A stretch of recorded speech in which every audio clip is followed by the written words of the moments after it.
Hello, everyone, and welcome to the newest episode of my history podcast. So, today we're going to be continuing our series on American history, and we're going to be going through the birth of the Constitution and George Washington's term as the first president of the United States. So, let's get started. So, to understand what was going on in post Revolutionary War America, we first need to understand the Articles of Confederation and the issues that they had. So, the Articles of Confederation were America's first constitution. They aren't the Constitution as we know it today. They were an earlier iteration of a set of laws that guided the country. The Articles had originally been adopted by the Congress in 1777 and had been ratified in 1781. Both of those were during the Revolutionary War. But now, in peacetime, its shortcomings are starting to become more apparent. Most of the flaws of the Articles of Confederation boils down to one thing. The central government under the Articles was incredibly weak. So basically, when we're talking about the United States government, the central government is the federal government. It controls all of the country, whereas the state governments individually control their respective states. The Articles of Confederation basically reserved all powers for the state government. One of these major powers was taxation. The central government had no ability to enforce taxes, and the states had to enforce taxes and then turn over that revenue to the central government, which often they just didn't do, which caused serious money shortages in the United States. In addition, there were no federal courts, which impeded the government's ability to make regulations about commerce between the states. Basically, different states could have different rules for what you could import and export and different tariffs, and transporting goods between states would be incredibly difficult. So, understanding this, we can now move on to the first major issue that the United States had to contend with: a major economic recession. So, basically, between 1774 and 1781, the United States economy dropped 30%. This is due in part to three main reasons. The first was the inability of the central government to really do anything to regulate the economy.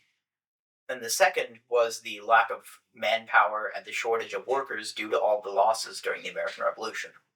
And finally, the third was the loss of access to British markets and the loss of British credit. These combined to make the worst recession that America has ever seen, including the 2008 recession and the Great Depression. It was against this backdrop that Shays' Rebellion occurred in 1786.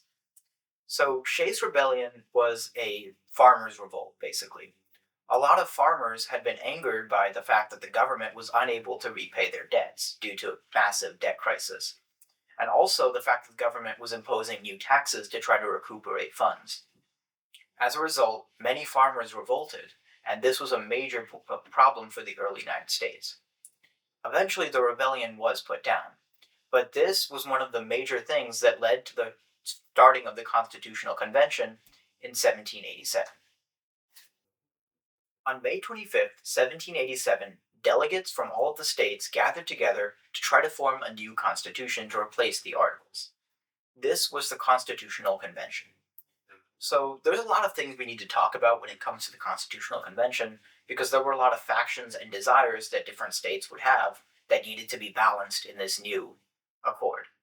One of the flaws of the Articles of Confederation was that any amendment that would be made to the Articles needed to be approved by every single one of the states unanimously. So every state's opinions had to be considered in this new drafting, otherwise it couldn't be ratified.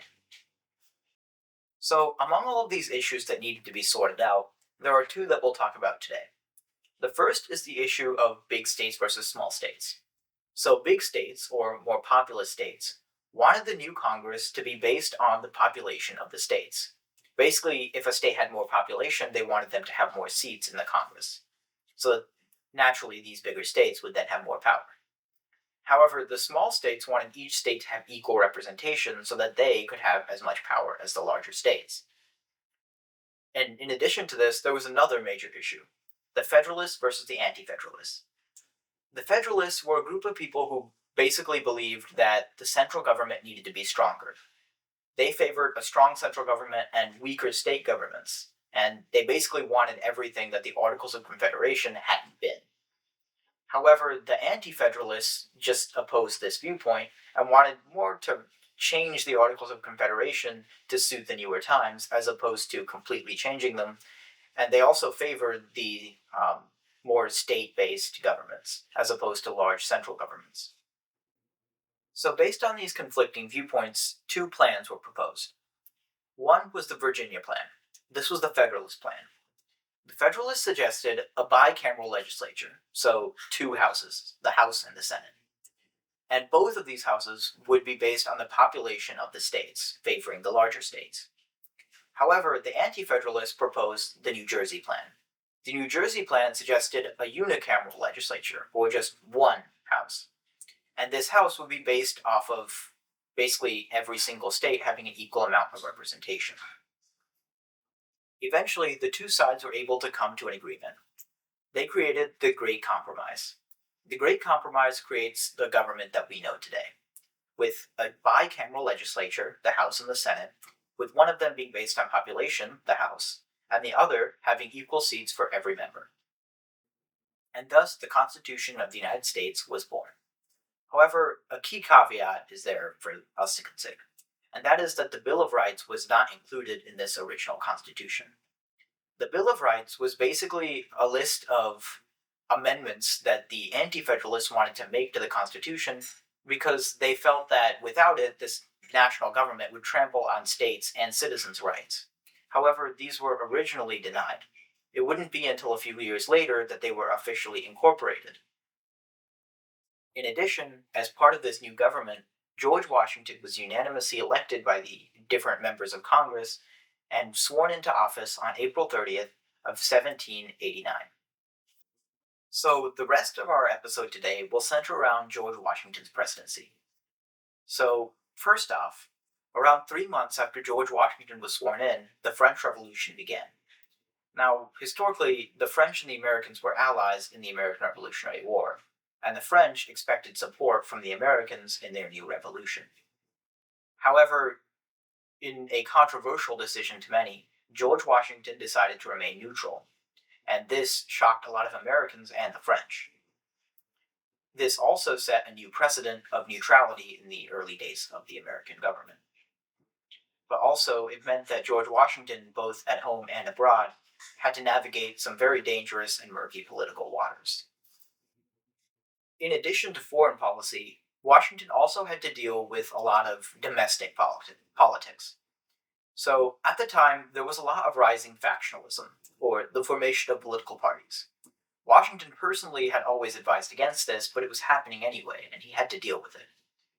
The two major political parties of the time were the Federalists, who we saw earlier, and the Democratic Republicans. At the time, they would likely have just been called Republicans, but they aren't the same party as the modern day Republicans, so we tend to call them Democratic Republicans to set them apart. The Federalists, as they always have wanted central government supremacy, essentially. They wanted a strong central government that could manage affairs across the nation, and they also favored the creation of a national bank.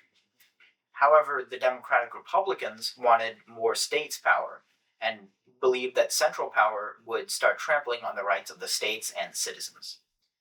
George Washington's government was split between these two factions, with the Federalists headed by Alexander Hamilton and the Democratic Republicans headed by Thomas Jefferson. However, at least for about the first two presidents, the Federalists tended to win out, with George Washington himself being more leaning towards the Federalists. In 1791, the United States created its first national bank, at the behest of Alexander Hamilton. However, these wouldn't be all of the struggles that Washington had to deal with. He also had to deal with military struggles. Basically, in 1794, there was an uprising called the Whiskey Rebellion. A lot of whiskey distillers had been hit with a new tax for, well, whiskey, and they weren't happy.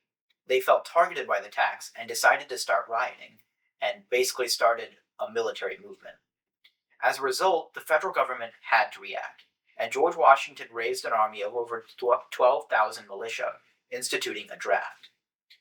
Thankfully, the army was able to quell the rebellion without any major battles, and the people who were arrested for leading the rebellion were promptly pardoned by George Washington instead of being hung. George Washington had to deal with a lot of other issues in his terms too. After all, he was leading a new experimental nation and he was the first president and had a lot of things to set up.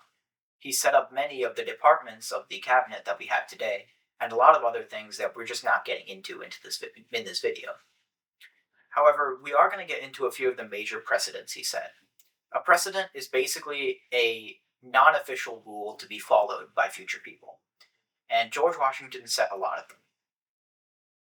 George Washington stepped down after his second term, and this would be followed by almost every president after him up to FDR, before it was eventually made a law by Harry Truman.